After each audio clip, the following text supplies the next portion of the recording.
Hey everyone, welcome to another episode of Perfectly Mentored. I'm your host, Jason Portnoy. My guest today is one of the smartest marketers I've had the pleasure of meeting and talking to. He's the man behind some of the marketing of some of the biggest names you've heard of, including the Wolf of Wall Street, Jordan Belfort. My man, Jordan Menard, is the founder of Longform Creative, the creator of the Traffic Pilot, which we'll talk about soon. It's the world's preeminent e-learning platform in digital marketing. This is going to be a really fun episode because his brain is insane, and just an absolute pleasure and honor to have him here. Jordan, welcome. What's up, man? It's cool to be here. I love your Mike Tyson punch out. Autographed. Oh, autographed by Tyson? Yeah. Sick. Yeah. Oh man, he was, when you got to Tyson, it was impossible. He's so hard to beat. It was intimidating, no? Like you get to him, your hands get all like clammy and sweaty. The first time I got to him, I instantly got punched out. It was like, yeah, I couldn't do anything. Okay, but be honest. Did you really get to him or did you use the code? I really got to Tyson, but I never beat Tyson. I'll confess. Okay. But I got there once. The rest of the time I've used the code. I never beat him. I never beat him. Still to this day. I won't lie. Yeah. I'm with you. I've never beat him. It's impossible. Yeah. I want to take a step back with all this that I just said. I mean, if the audience knew the bio you gave me, it was one sentence. We kind of had to drag that into like 15 sentences. So I just thought of every possible flattering piece of like compliment I could give you. So let's take a step back for a second. How'd you get into the marketing game? So, yeah, well, real quick, just to touch on why I don't give like big bios is I think some people try to use bios as a way to build up like an authoritarian fallacy in the listener's brain, right? You have to listen to me, not based off what I'm saying, but because I'm this, you know? And so I look as bios as more like a quick description and then weigh me based off what I say on what you hear, right? Judge me based off who I am by what I'm talking about. And so that's kind of why I skip out on it. But in regards to how I got into the marketing game. Wait, let's stop for a second. There was no skipping out. It was like pretty much like, my name is Jordan Menard, period. Like that's pretty much what I got. Not true. I said that I created the world's preeminent digital marketing e-learning platform. True. You did. There is like 40 minutes worth of combo just in that one sentence. It's just more of a show, not tell type thing. And it provokes people to ask questions and hopefully it provokes the right questions, right? Like when I say the word platform, what do I mean by that? Do I actually mean that I made a platform? You know, most people make their course on Kajabi. And so I think there's tons of Easter eggs just in that sentence. But yeah, I got you. Happy hunting to me. I got you. I'm going egg hunting. Exactly. Yeah. So how'd you get started in the marketing game? I got started in the marketing game in a very unique way. I can't get into the whole story, but you know, when I graduated high school, I was looking at, you know, I was a smart kid. I was in AP classes. I was all, you know, like the gifted classes and all that stuff. But I also got expelled in high school because I just was not focused. I didn't really care. And then when I graduated, like, I didn't know what I wanted to do with my life. So I went around, like, I traveled the Pacific Northwest, Montana, Washington, painting houses, basically. And finally, I was like, all right, I got to do something to get bread. And the thought of a 9-to-5 always seemed like a death sentence. And so I ended up getting in trouble with the state of California, right? And basically took a plea deal to, instead of going to jail, going to like a rehab facility. And the judge was like, all right, let's do both. So I went to jail for like a short period of time, you know, like under a month. And then I went to a rehab facility for 3. And the rehab facility was just like, at that moment, I knew that I didn't want to do anything that would ever put me in this position again. But I had that taste of making money, you know what I mean? And I knew I knew a 9-to-5 just wasn't for me. But at the time, I had to get a job. So I'm in rehab. I'm I get a job selling real estate websites with this company, I'm not going to say it, but I'm working at this company, and basically like, it was minimum wage with commission, but the commission was drawn against minimum wage. So it was like, anytime I got commission, minimum wage was not added. And I got no leads, nothing. I just had to cold call people, and I found them on Google AdWords. And I would just call them, be like, hey, it's Jordan from so-and-so. I noticed that the home search on your website was broken. Are you aware of that? Oh, you aren't? Okay, well, we make a product, blah, blah, blah, blah. And it sucked, but I was finally starting to make, like, I got the idea that I could make money legally, and I knew there had to be a better way. And so, but I did get that legal hustle at least. And so one night I was working late at that place, and I'm like searching for people through Google AdWords like I do every day. And I'm on like page 7 or something. And all of a sudden, for the first time in my life, I go to the next page and I see an ad at the top. And I just have this epiphany. I'm like, I don't click on those, but the reason I'm seeing it is because people do. So I click it. And I go to this black and green wireframe landing page. And I have this like mind blown moment where I'm like, here I am like a schmuck crawling through page after page after page after page after page. And this guy's just putting his info where everybody's looking. And it was like, no one's around me, I'm at this shit job, but I was like, I'm going to be the best in the world at that. Flat, like, I'm going to be the best in the world at whatever that is. So from then on, my days look like this. I woke up at like 6 a.m. I shared a room with 7 other grown men who all had felonies. And, we had to be up by 6 and out of bed by 6. And, we had to be in bed by 9. And so it was gnarly. And so, I'm up every morning. I get into this minivan that I drive like an hour to work. I cold call people all day. I print out Google AdWords info. I drive back. I eat dinner at rehab, go to bed, pass bed check, pop my phone on, go under my covers, and just read Google AdWords shit for every single night until I got out. Once I got out, I kind of weaseled my way into this online marketing gig. And that was where I ran my first affiliate ad. And then I found Facebook ads. And then it was game over. And that was like 5 years ago. And I remember the moment it all clicked for me. I had small bursts of success, but overall, it was like my second month of doing it. I had lost about $4,000, $5,000 cumulatively. And I knew that at like 10,000, I would get fired. And I knew I was pushing it, right? But I also started to notice that the bigger budgets I used gave me quicker results.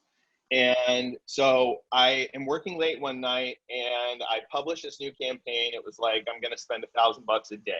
And I close my computer and I go out and shoot pool and drink a few beers. And before I know, it's late. I go home, I fall asleep. I'm drunk. I wake up at like noon, and I'm like, oh no, it's like, I spent all that money. I'm probably like $600 in the hole. Like, and I open my account, I check everything, and I had like spent like $600, but I had made 6,000. And it was the first time where I was like, oh, like it was incredible. And then from there, the reason I'm successful, I failed a lot of times on the way, but I just kept going. And then I got to the point where I started working at consulting.com. And that was where I crushed it. Started spending $30,000 a day on ads for one webinar funnel, making insane amounts of money every month. And that was what really broke the mental barriers I had between time and money. I always thought that, expecting to make $50,000 a month in your pocket is unreasonable, right? You should just be happy with your if you make 15,000, that should be amazing. But I was like, it takes the same amount of time. Like, why would I want to make 15 when I can make 50 and I work the same amount? And so once that mental barrier broke down, it was like a chain reaction, and my mindset kept improving. I kept optimizing. And now I kind of look back at my whole life and laugh. It was like my whole life, I was a fish that was like judged by its ability to climb a tree. And then I found digital marketing, and it was like a fish learning how to swim. Love it. And I think there's one of the things that you said there is there's a lot of routines that were taught to you along this way. And one of the biggest things, especially in your course that we'll talk about, is you place a big importance on mindset and personal well-being and routine as not only just being an important part of your success, but in anyone's success. Why is this such a crucial topic for you? Yeah. So I think a lot of people, they want to succeed and they think there's some tip or trick or hack that they need to learn to be successful. The reality is that is not true. It's just not. If all you do is learn tips, tricks, and hacks, then you're going to be in and out with the tide as things change all the time. What I teach is character-based habit formation. So it's more than just a mindset, right? A lot of people, my platform has something called a habit tracker. And the habit tracker has you set your mindset one time. You like write what your identity is, you write what you're grateful for, and you write like a statement, and then you save it. And every morning you see that, and there's a little checkbox. Did you establish your mindset? One of those things, the reason why we do that is summed up in the sentence, the man with a why can endure anyhow, right? There is so much bullshit that comes along the journey of starting your own business, running whatever it is, you know, that if you don't have a bulletproof mindset, you're not going to make it. You're going to get wiped out. And as things change in the industry, you're going to either, you know, suffer your cash flow fluctuations that are so dramatic that you can't survive, or you're never going to be able to innovate to meet the current demand of the market. Sometimes when you meet people, you just know they're successful, right? You know what I mean? You just know, like if you meet Josh Elizechi in person, you just know this dude hasn't got it. He's successful, right? And that comes in, I think a lot of people, and myself included, just think that's like something that people are born with, and lots of times it is. But if you read the book Psycho-Cybernetics, you realize that's programming, right? They're programmed to expect themselves to become successful. And because they're programmed like that, it creates a self-fulfilling prophecy. So establishing the mindset, and the reason I take it so seriously is because it's so much more than just getting your head in the game. It's creating that self-fulfilling prophecy for success that leads to like really accomplishing your goals in an expedited time frame. And that's why I put a lot of emphasis in it. That's usually the part. I mean, like you and I have both been in programs, like we've both seen other courses, and we both hear what other people have to say. I believe you. I think mindset is hugely important. And I used to always be the first person. I used to be like, okay, enough with that. Just teach me how. Just teach me how. And then you start realizing, you start interviewing so many successful people, like you said, and they all have that in common. It's all that mindset. Why are people so, you know, like, that's the part they're going to fast forward. That's the part they're going to skip in a course. That's the part they're not going to take lightly when it's probably the most important part. Yeah. So, I mean, that's why we make it like I built a bunch of tools that I teach people how to use in the first week. So it's like, if you buy my course, it's, you know, it costs more than the average course. And that's because I want you to be invested in it. I want you to use the tools. The tools will work. And it's based on like everything I read in the neurological literature base. I really dug deep on this because I wanted to understand, how can I make people like reprogram their brain, which is the number one problem when they're entering, you know, trying to become an entrepreneur. And it's also the number one problem for people who are struggling in a business, right? They haven't even thought outside of the box. They're just so in the midst, rushing from meeting to meeting to meeting every day, thinking they're being productive, and they're not, right? And so like day one teaches you how to say no to pointless meetings, right? It teaches you how to shove everything off your schedule, and it teaches you how to, you know, reorient your mind. I think those are the things that in my life were light bulb moments that led me to be successful. The problem is people think they're looking for that hack. They just want to know how to make it happen. And I straight up tell you, there is no hack. You're not going to learn one, right? You're going to learn now. Will I teach you how to get likes for pennies? Yes. And you can attest to that. Will I teach you how to get top of funnel video views for fractions of pennies? Yes, most definitely. Will I teach you a framework for conversion campaigns that you can apply to literally any brand, anything? Yeah, I will. But all of those things don't mean shit if you don't know how to get the clients, build the business, grow yourself, and master the things that cause performance fluctuations, which is like emotional instability. We don't have business problems. We have personal problems we bring into business. And so I think my course is centered around, if you can understand that truth, then you'll be motivated to do week one because it's so practical, it's so real, and it'll pay off big time. Just to conclude this, I know I've been talking a lot, I'll pass it right back.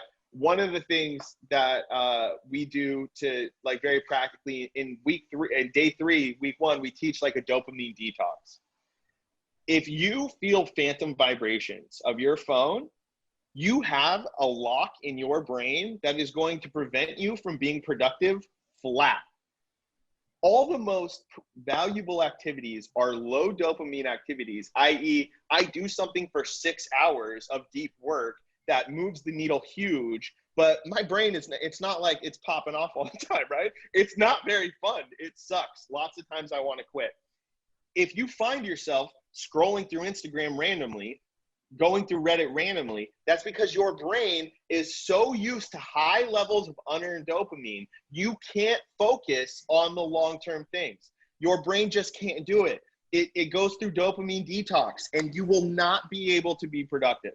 For me, just based off what you're talking about, for me, it's sometimes I feel like when there's that awkward moment, and I catch myself doing that, right? When you have that down or that moment, or like you're standing by yourself, you take it out. And I heard someone say it perfectly. I forget where I heard it, but they called it a digital pacifier.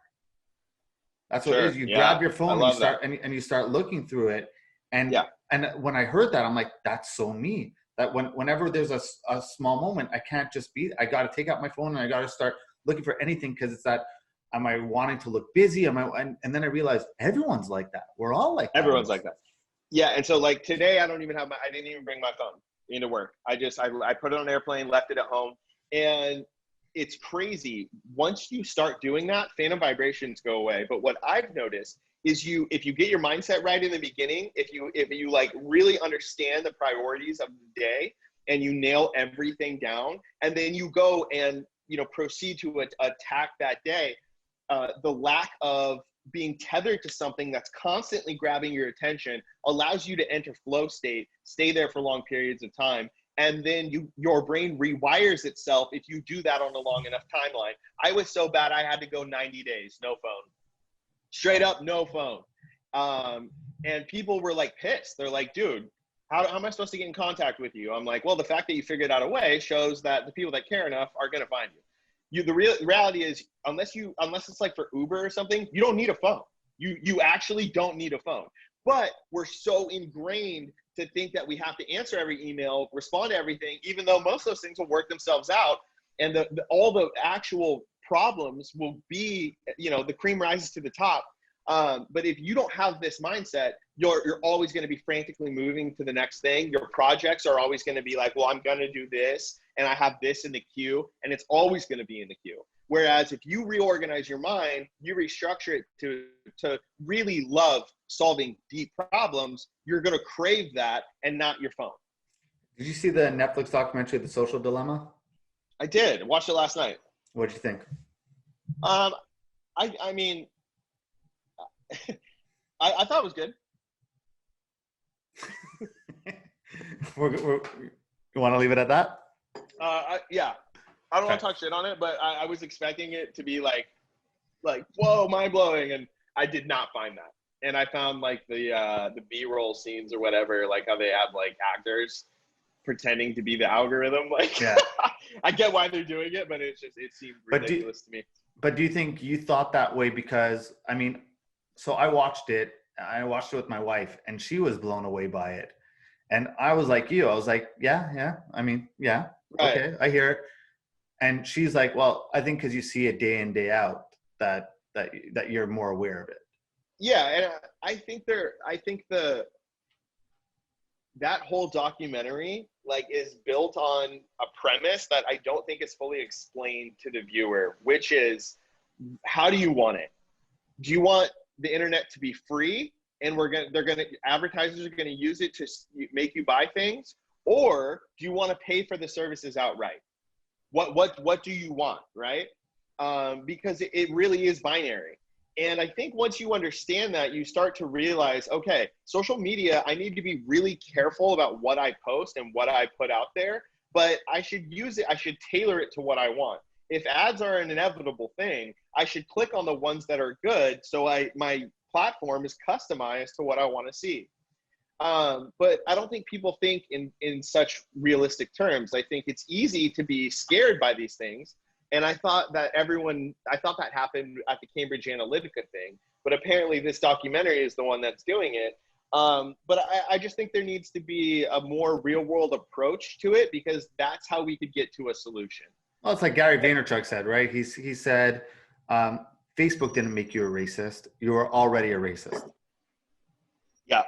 And why does fake news work, right? Confirmation bias. I see something I want to believe. They're going to do that shit everywhere, right? Facebook just became a place where it spread. Now, is fake news a problem? Most definitely. But is the solution like, I mean, these problems existed before. Facebook exacerbated them. And people saying that, you know, it's threatening democracy, et cetera, et cetera.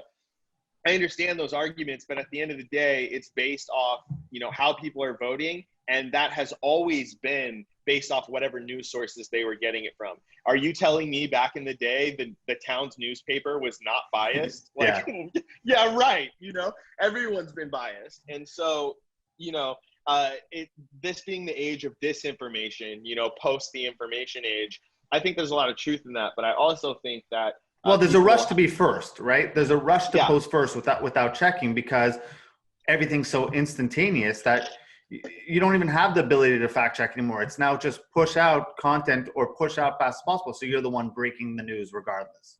Exactly. And instead of expecting the platforms to change something that it's just an exacerbation of human nature, we should instead encourage users to be like, yo, check the source.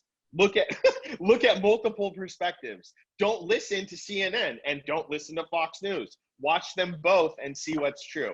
Yeah. But again, it's like, why don't people want to do the mindset shit in my course, even though they spent a bunch of money for it? Some people do, but a lot of people don't. It's like, why is that? And it's like, they want immediate gratification. Look, and that's why most people are headline readers, right? They just read the headline and then they formulate an opinion based off the headline. And the headline we know is marketing, right? It's designed to get you to read the article. It's not necessarily anything to really do with the article sometimes. And that's what I'm saying. It's not even designed to read the article. It's designed to click on the article, right? Because it's all based on ad revenue. So they just need those ads to load. Now, if it's like clickbaity, you got to read the whole article to figure out why that headline was there. And then you get to the bottom and it's like, oh yeah, by the way, this headline's not true. You're like, ugh, you know, but that has become like the downside of people just clicking on anything. And no one's talking about how, hey, you need to be aware of what you're clicking on. You need to cross-reference. Everyone's just saying, oh, the other side might use this to their advantage, and that's why it's bad. We're not pushing conscious consumerism in any way. I do think we lost that little bit of what truth is, right? I think trying to find the truth is a lot harder than it's ever been. I mean, the search for true, you may never find an answer. If you go to both sides. For sure. I'm just saying these sources of conflicting information have always been there. Sure. Facebook exacerbated a part of human nature. The solution is not going to be found. Like I didn't really hear a coherent solution offered by that movie. I thought a lot of the expert, like Tristan, whatever, that dude was awesome. I loved everything he was doing. But it's like there needs to be like the simultaneous push for the consumer and the user to be more aware. And I think that's going to be more effective than expecting the platforms to come up with like, the only reason I brought it up was because like, not even about that, but just about how, what you were saying about how the social media, like all these apps, all your email, everything is designed on a loop to get you back and over from the notifications you receive. Like one of the best things it said was you receive a notification that you were tagged in a photo, but they don't show you the photo, right? You got to go click and go back in, and now you're back in. Now let's get him with something else. Let's get him with something. So I only brought it up to just echo your point about how social media is. Oh, for sure. I just think it's interesting because we were talking about that movie, but that's what I thought was really cool about the movie is how it highlighted what that my course really talks about, in the sense that social media is quite literally designed to hook your brain, get you on it as much as possible. Because that's true. And you had like the guy from Pinterest who was like, it was crazy. We were like building these tools during the day, and then I went home and I was being manipulated by them. Like, that's the realest shit I ever heard. And I think people got to understand what these tools are, right? Like if you look at Facebook as the ability to only connect with the people that you want, it can be used for that. But it's very easy for your brain to just crave that unearned dopamine loop.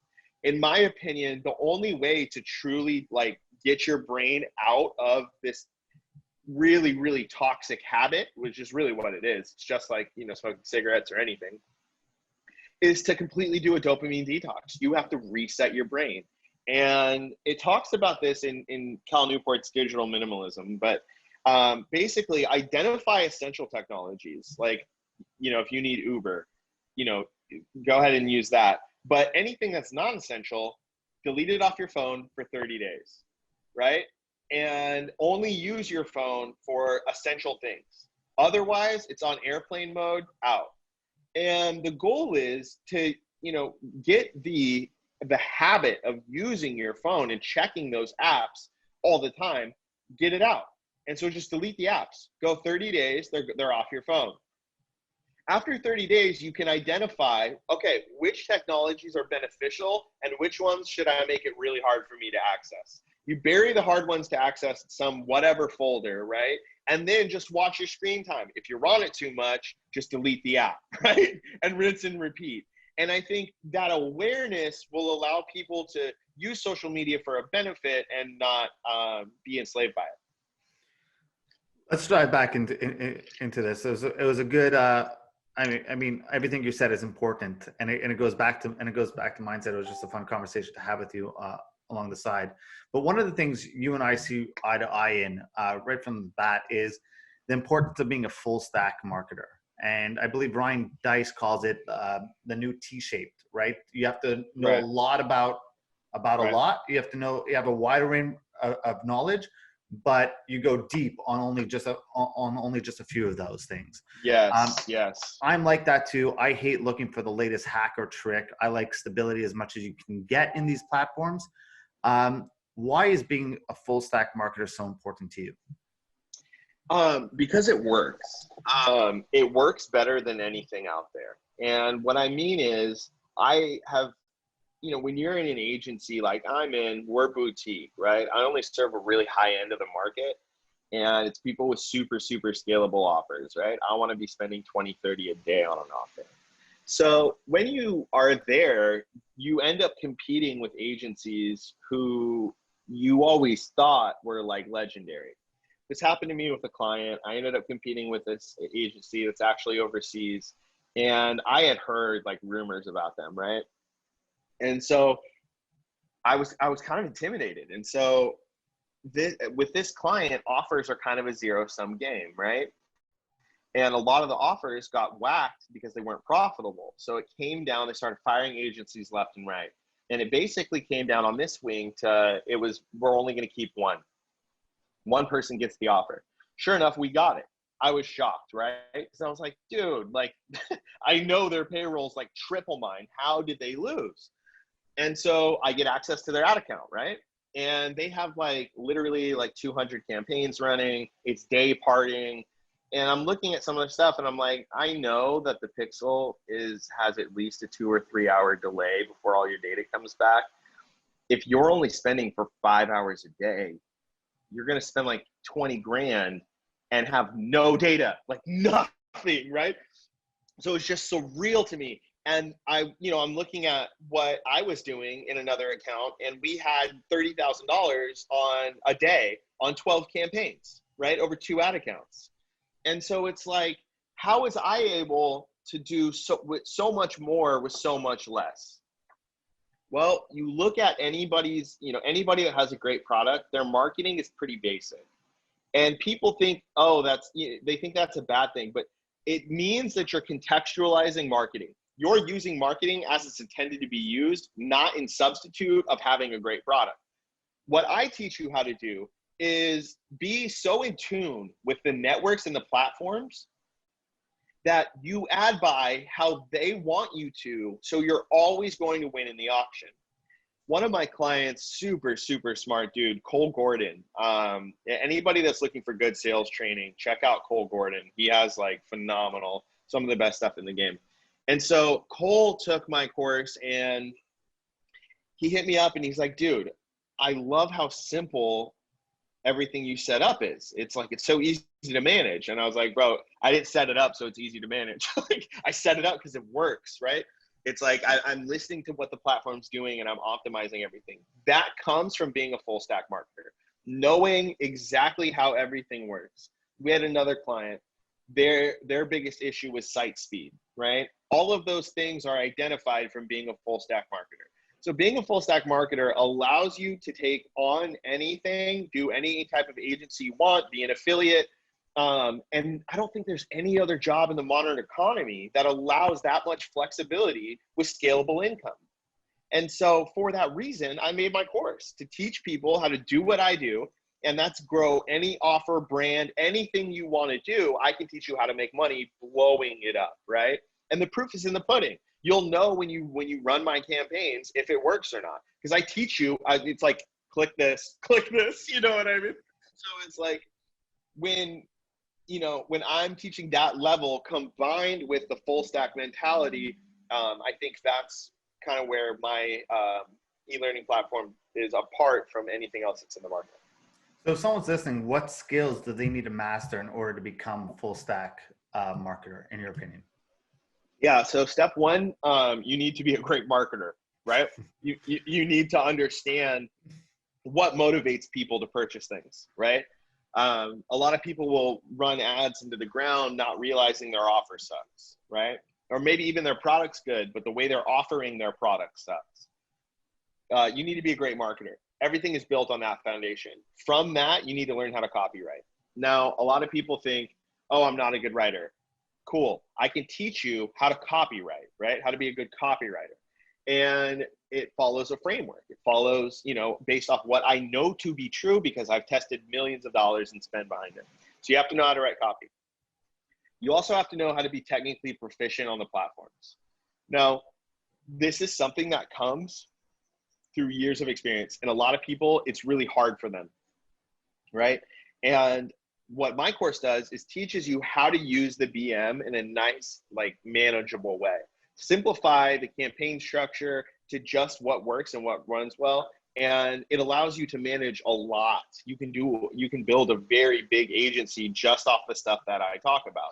Everyone needs someone to give them customers. Everyone needs it, right? It's the most common problem in business. So my course addresses the most common problem in business. If it teaches you how to solve that problem, you have a valuable solution that you can bring anywhere and make a lot of money with. Let's break down the key elements or the pillars of what makes a great ad. What are they, and what does creating a great winning ad look like? So creating a great, that's a good question. So a lot of people, ads have different parts, right? You have to nail each part to get the ad that'll just run forever, right? And so I would say, obviously the media is super important. The image, the video, whatever. Shorter videos under 2 minutes typically work the best for us because that gives them eligibility for all platforms. You can go to Instagram, you can go to Facebook, you can go stories, all that stuff. So what we like is dynamic creative with a combination of a good image and a good video, something that fits all placements, right? So good media is that first part. Then comes the copy, writing a powerful headline and a powerful headline can sometimes be funny. It can sometimes be, really clever, whatever it is, but it comes from doing a lot with a little. And it's that mindset, right? And then the front line, which is the first two lines of the ad, that needs to grab attention immediately. One of the things I'm known for in the media buying community is the "it's true" thing, like putting "it's true" as the first line of an ad. I got that from reading this thing about Chase Bank, who built this AI, or hired this company who had AI to write all of their ads and test it against all their copywriters, and the AI won. One of the things the AI tested was "it's true." And I was like, that doesn't just apply to finance. That's just like a fundamental psychological thing. People want to know, they want the scoop, And so that's a good example of how the first two lines can just grab people's attention. They're like, wait, what's true? Have I been misled? And then you got them from there. And so those three components are the biggest thing of that make an ad. Now, overall, from a more abstract perspective, make your ad a great experience. Right? People don't think about it like that as much as they should. They think about make a high converting ad. It's like, okay, cool. Make an ad that's super entertaining, super engaging. And when you know what, lots of times those will be the highest converting because running them is so cheap, right? So that's like, I would say those things are the components of a great ad. It's that framework that I described last, and then the three things that you nailed. When it comes to, I'm curious to get your thoughts on this. What are your thoughts on building a brand, building a personal brand, or building your brand around your business? I mean, to me, attention is the most important thing in the world these days. It's people say it's one of the highest it's the most valuable currency is attention. How important is it to you? So I think to pick up on what you just said, like attention being the most valuable currency, it's like if I'm a media buyer and I look at ROAS, return on ad spend, as the exchange rate between attention and currency, right? If I turn $1 worth of attention into $5, that means attention is way more valuable than currency just on the math, right?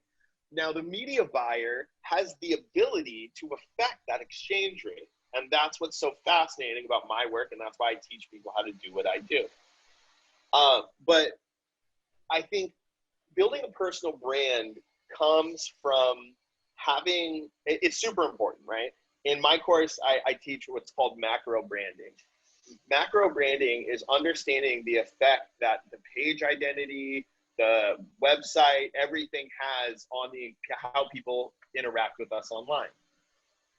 I think the personal brand is going to help people find out about your product. And in some industries, it's more accessible than others. Look at Josh with snow, right?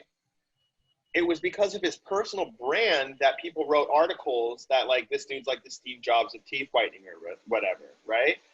That came from the person.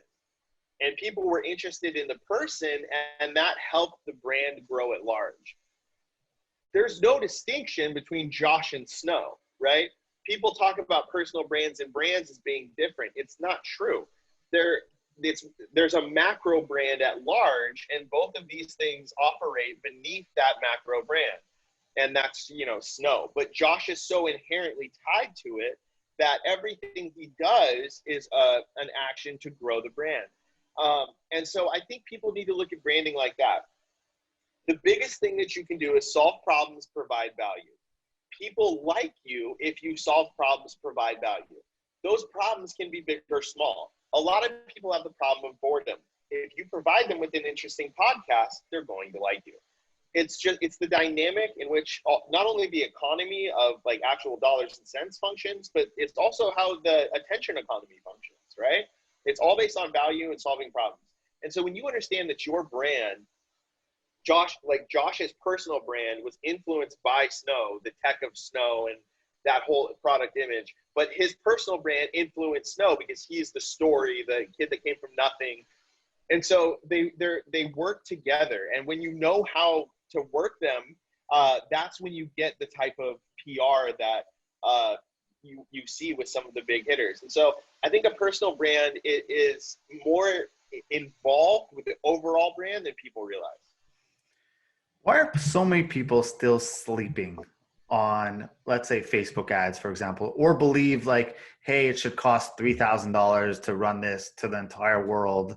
Like, why are people still like, I mean, they should be more ahead of where we're at right now. Why are people still like, dismissing this?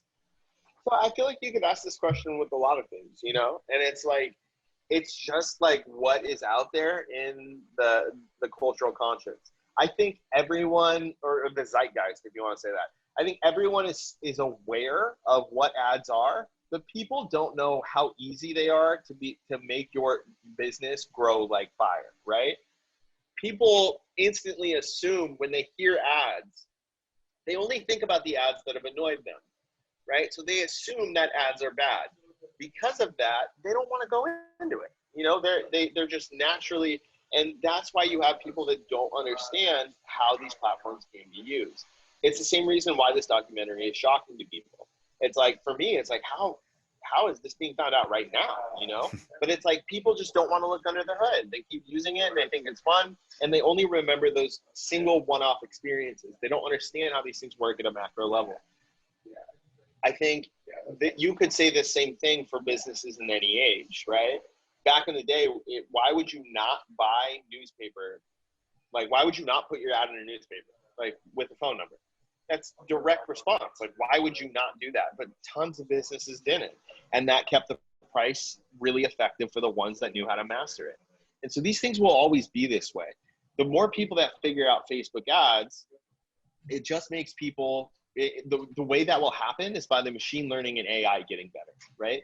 That makes people who are in my position and learn how I learn in a great spot, because now it's the platform is dumbing down for people to make it more accessible. But if you really know how to run it, it just makes it easier, way easier. And so I've welcomed these changes, and that's been a really, really key, really key thing to why I've been successful. And teaching people how to do that is why I started Traffic Pilot. In regards to why people haven't caught on, I don't know, but that's why I'm in my course. So Traffic Pilot, I mean, if you go through it, it almost looks like you wanted to be a pilot. You have some fascination with aviation. What was the reason behind doing it around that? So I wanted to make people understand, like, the pilot metaphor is like, that's really what you're doing. You're conducting air traffic, right? There's a lot of risks anytime a plane launches, and that's how a campaign is. And keeping it stable, flying, the metaphor was just very prevalent. So I just baked that into the course and got people to realize they were becoming something, right? So being a traffic pilot, being a full stack buyer, that's the identity transition that happens with my course. And I want people to embrace that and understand that, because when you start looking at it from that way, you don't get caught up in the tiny little nuanced BS that so many advertisers die in, right? And so I think that's kind of why I did it. I've always been a fan of anything with an engine, right? I love motorcycles. I have a dirt bike. I have a Harley. Anything with an engine I just love. And so this idea of, being a traffic pilot, someone who could just scale any brand, go to the clouds on anything, was just something I thought was cool. Love it. Jordan, thank you so much for doing this. Before I let you go, and before we get into letting you make your pitch for the course and why everyone needs to go and buy this, and I'll link it up, and I promise we'll link this up. You're a smart dude. You probably read a lot. Top 3 books for the entrepreneurs listening. Yeah, definitely. Okay, so read.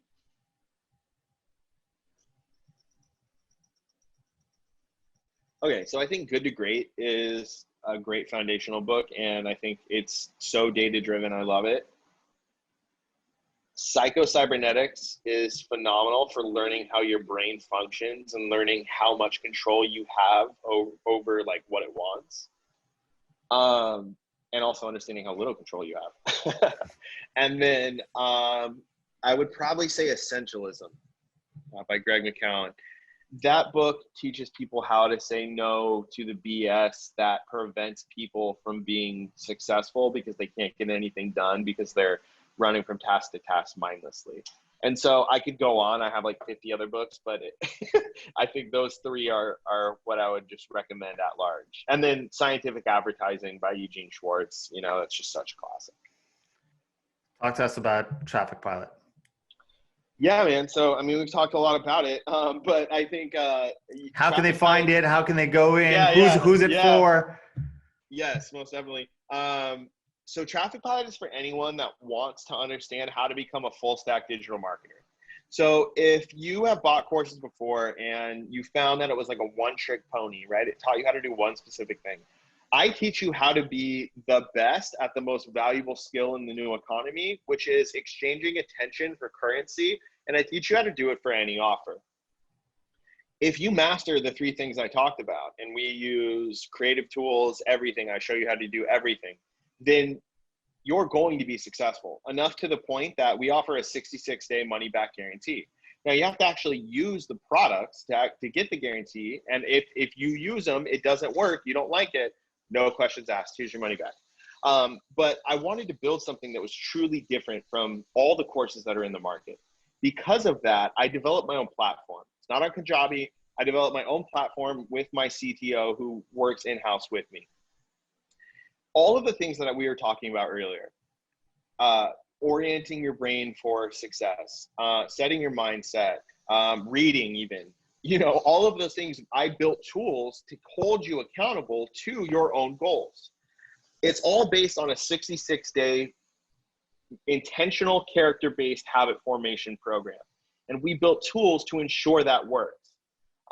Because of that, once you learn all the super advanced, you know, I teach you how to do every platform, you know, Facebook, Instagram, YouTube, Google, you know, real omnipresence, you'll learn how to use those tools effectively. And then after that, you can run an agency. We have job placement with Traffic Pilot where you can actually get a job at a high-paying agency, really whatever you want to do. So it's a one-of-a-kind program. Go to trafficpilot.com. You can check out a free training where you can learn, you know, basically what the whole program does. It's a 6-week course. We have some incredible reviews. Everyone that's bought it has absolutely loved it. Jason has checked it out, and how's that likes campaign you're running? 4 cents. He's getting 4 cents a like. So that's just top funnel stuff. That's not even the conversion campaign stuff we teach, but the proof is in the pudding. So go to trafficpilot.com, check out the free training. We have 2 different offers. We have a community, and we have the full course plus community. I go live every Monday at 6 in my community. If you bought the course, you can actually share your ads on, you know, screen share. I work in real time, write ads for people. It's a cool thing. So trafficpilot.com, check it out. Definitely check it out. I'll link it in the show notes. Jordan, my man, thank you so much. Thank you, man. This was awesome. If I didn't ramble too much, I'd love to come back. You're more than welcome to come back. We have a lot to talk about. Awesome, man. Good shit. I'll talk to you soon. Bye.